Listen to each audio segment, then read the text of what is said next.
سلام و عرض ادب خدمت همه دوستای گلم. امیدوارم که حالتون خوب باشه.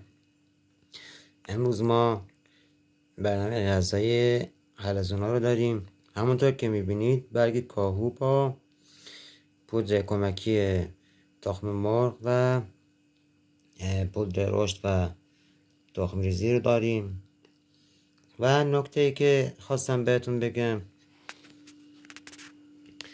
برای اون دسته از عزیزانی که میخوان پرورش حلزون بزنن، نکته که باید رعایت بکنن برای خرید باکس، شما باید توجه داشته باشین که باکس بزرگ نخرین که ارتفاعش زیاد باشه.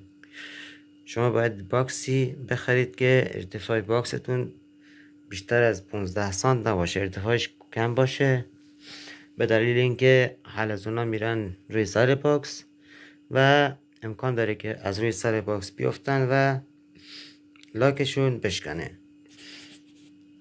همونطور که میبینید یکی از حلزونای من از روی سر باکس افتاده و لاکش بدجوری شکسته. امروز من دیدم واقعا حالم بد شد، دلم گرفت و اومدم جداش کردم، داخل ظرف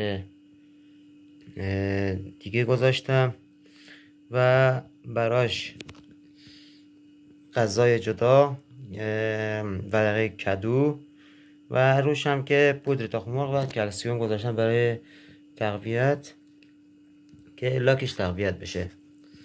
پس همونطور گفتم نکته که شما باید توجه داشته باشین برای خرید باکس، باید باکسی بخرید که ارتفاعش کم باشه، چون حلزونا میرن روی سر باکس، امکان افتادنشون 100% هست. اگر بیفتن حداقل اینکه لاکشون نشکنه.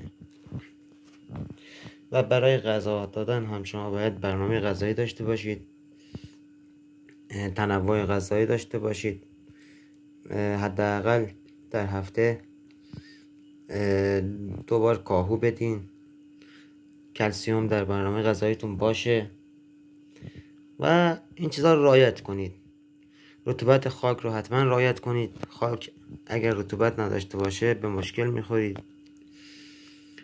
هر روز وقتی دارین چک میکنید، اول اینکه زیر باکستون رو چک کنید که ببینید تخم کردن یا نه، بعد که دیگه رطوبت خاک رو چک کنید و نظافت و اینکه حالا تغذیه.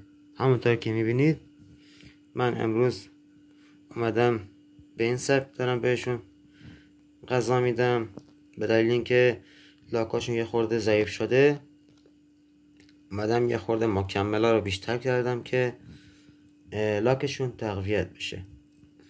تا ویدیوی بعد خدا نگهدار. لایک و سابسکرایب یادتون نره.